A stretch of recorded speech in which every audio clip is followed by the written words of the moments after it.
A year of magical playing. This best describes the kind of 2023-2024 NBA season Luka Doncic had with the Dallas Mavericks.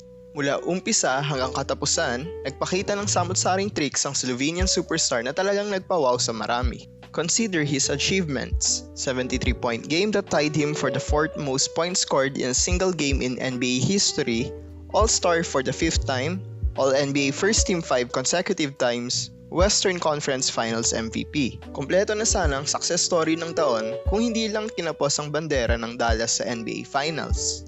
Sa ginawang best of 7 series laban sa Boston, mistulang si Doncic ang bila na abracadabra ng Celtics. Luka's magic vanished in the most opportune time for him to stamp his mark of greatness. Well, alam na natin kung ano ang mga nangyari. Celtics used a potent combination of offense and defense to stop the Mavs and deny Luka his first NBA crown. So what's next for the NBA's top point maker? Kung positive thinking ang paiiralin, hindi pa end of the road para kay Luka. After playing wounded all playoff long, he only needs to recover his full health. Sila ang defending Western Conference champion and it is going to matter a lot in making another serious run next campaign. Pero bago magsimula uli sa NBA, magsa-side trip muna si Luka sa Greece para sa OQT kung saan sasabak ang Slovenia kontra sa Croatia at New Zealand. In the last Tokyo Olympic Games, the Slovenians finished 4th overall after they were stopped by France in the semifinals. Magkakaroon sila ng tsansa na patunayan sa harap mismo ng mga kababayan ng kanilang Olympic tormentors kung matagumpay nilang makukuha yung isa sa huling 4 na ticket pa Paris. Ito ang pangatlong pagkakataon na sasabak sa OQT ang Slovenia. In 2008, the Slovenians were in Athens and beat Korea and Canada to take first place in the group stage. However, the Balkan side's dreams of the Olympics were dashed one game later when they lost 81-70 to Puerto Rico in the quarterfinals. Sa pinakahuling appearance ni Luka sa OQT ng Tokyo Olympics, gumawa sila ng history. Pinataob nila ang Lithuania sa final as Luka took care of business with an amazing triple-double with 31 points, 13 assists, and 11 rebounds. For the first time, pumasok sa Olympics ang bansang galing sa Central Europe. Exhausted man at tadad ng injury sa nagdaang NBA season, porsigidong magpakita pa rin si Luka sa Piraeus OQT. May unfinished business ito sa Olympics kaya gusto niyang maglaro para mabigyan ng magandang closure yung huling stint niya.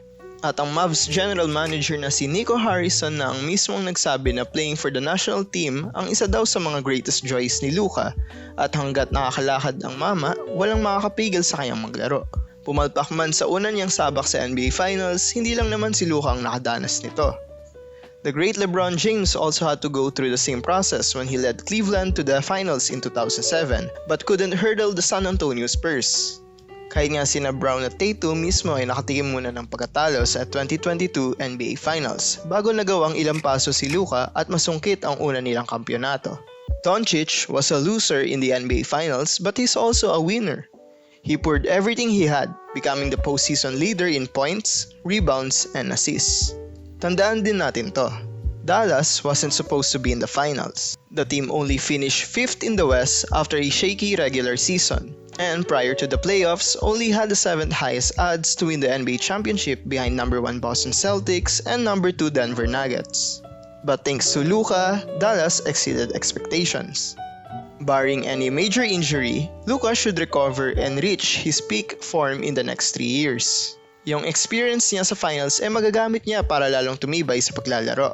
Motivation din yung puna ng mga Lakers na kung may kayang bumasag sa scoring record ni LeBron, si Luka yon.